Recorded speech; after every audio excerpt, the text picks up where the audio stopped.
ব্রুনাইয়ের সরকারি নাম Negara Brunei Darussalam এবং দেশটির নীতিবাক্য হল চির উন্নত কর্তা আল্লাহর হেদায়তে।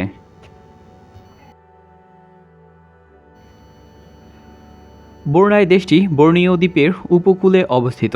এর উত্তরে চীন সাগর এবং বাকি অংশগুলো মালয়েশিয়া দ্বারা পরিবেষ্টিত। লিম্বাং এবং সারওয়াক নামে দুটি জেলা দ্বারা এই দেশটি বিভক্ত। এদের মধ্যে পশ্চিমটি বৃহত্তর। দুই এলাকাতেই রয়েছে সমুদ্রবন্দর, তবে দুটিকেই ঘিরে রয়েছে মালয়েশিয়ার সারওয়াক নামের প্রদেশ। ব্রুনাইয়ের আয়তন মাত্র ৫,৭৬৫ বর্গ কিলোমিটার। ব্রুনাই হল একমাত্র সার্বভৌম রাষ্ট্র যা সম্পূর্ণভাবে বর্নিও দ্বীপে অবস্থিত। দ্বীপের বাকি অবশিষ্ট অংশগুলো মালয়েশিয়া এবং ইন্দোনেশিয়ার মধ্যে বিভক্ত। আয়তনের দিক থেকে ব্রুনাই বিশ্বের ১৬৪তম বৃহত্তম রাষ্ট্র।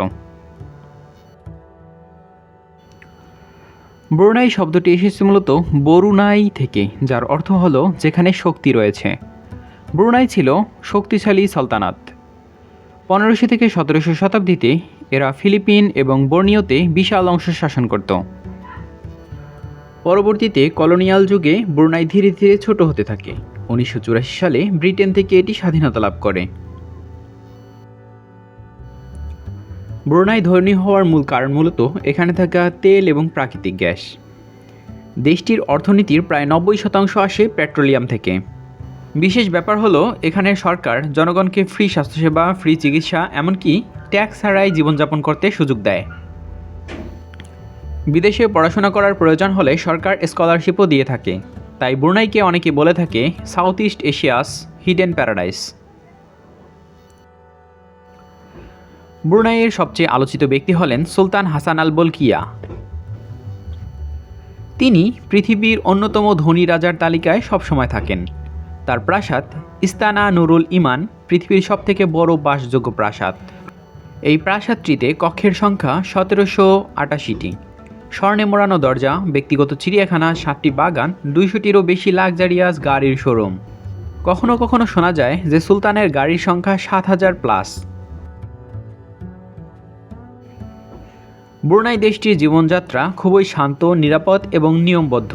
এটি একটি ইসলামিক সালতানাত। এখানে আইনকানুন খুবই কঠোর। এখানে মদ্যপান, জুয়া, ড্রাগ সবই নিষিদ্ধ।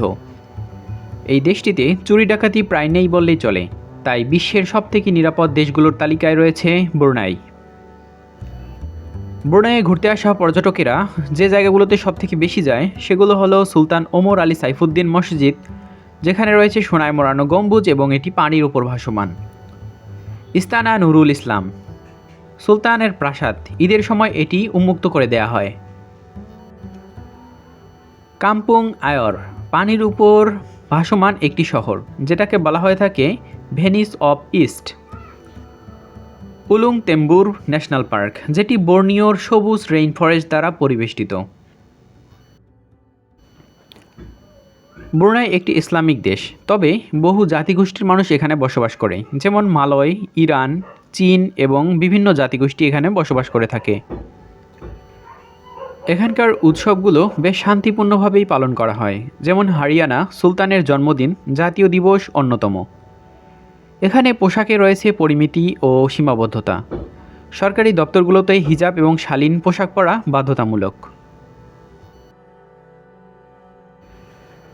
প্রতি বছর ব্রুনাই অনেক বিদেশি কর্মী নিয়োগ করে থাকে, বিশেষ করে তেল গ্যাস সেক্টর, নির্মাণ, ড্রাইভিং, রেস্টুরেন্ট, আইটি ইঞ্জিনিয়ারিং ইত্যাদি।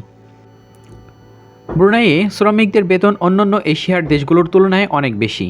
এখানকার কোম্পানিগুলো কর্মীদের বাসা ভাড়া, ট্রান্সপোর্ট এবং মেডিকেল সুবিধা প্রদান করে থাকে। সর্বশেষ ২০২৪ সালের একটি রিপোর্ট অনুসারে ব্রুনাইয়ের জনসংখ্যা ৪,৫৫,৫০০ জন এবং দেশটির জনসংখ্যা ঘনত্ব ৮০.৮৯ জন। সর্বশেষ রিপোর্ট অনুসারে ব্রুনাইয়ের জিডিপি ১৫.৮ বিলিয়ন মার্কিন ডলার এবং দেশটির মাথাপিছু আয় ৩৭,৪৫৩ মার্কিন ডলার। যদিও ব্রুনাই ধনী দেশ, তবুও এর ওপর রয়েছে সবচেয়ে বড় চাপ, তেলের উপর নির্ভরশীলতা। তাই সরকার এখন অর্থনৈতিক বৈচিত্র্যতা চায়। ট্যুরিজম, আইটি এবং হালাল ইন্ডাস্ট্রি বাড়ানোর চেষ্টা চলছে দেশটিতে। যদি শান্ত, পরিচ্ছন্ন, নিরাপদ এবং নিয়মতান্ত্রিক জীবন চান তবে ব্রুনাই নিঃসন্দেহে সেরা জায়গাগুলোর মধ্যে একটি। এখানে গাড়ি এবং জ্বালানি খুবই সস্তা, রাস্তাগুলো অত্যন্ত সুন্দর, চাকরির সুযোগ রয়েছে ভালো এবং মানুষের জীবনযাত্রা অত্যন্ত আরামদায়ক। ব্রুনাইয়ের মুদ্রার নাম হলো ব্রুনাই ডলার। সর্বশেষ 25 নভেম্বর 2025 অনুসারে এক ব্রুনাই ডলার সমান 93.73 বাংলাদেশি টাকা এবং 0.76 ইউএস ডলার। ব্রুনাইয়ের ডায়ালিং কোড +673 এবং ইন্টারনেট ব্রাউজিং TLD.BN। আশা করি ভিডিওটি ভালো লেগেছে। ভিডিওটি ভালো লাগলে অবশ্যই লাইক করবেন, কমেন্ট করে জানাতে পারেন আপনার মূল্যবান মতামত, ভিডিওটি বন্ধুবান্ধবদের সাথে শেয়ার করতে পারেন এবং আমাদের চ্যানেলে নতুন হলে সাবস্ক্রাইব করে পাশে থাকার অনুরোধ রইল। দেখা হতে পারে পরের কোনো ভিডিওতে, ততক্ষণে সাবধানে থাকুন, সতর্ক থাকুন। ধন্যবাদ।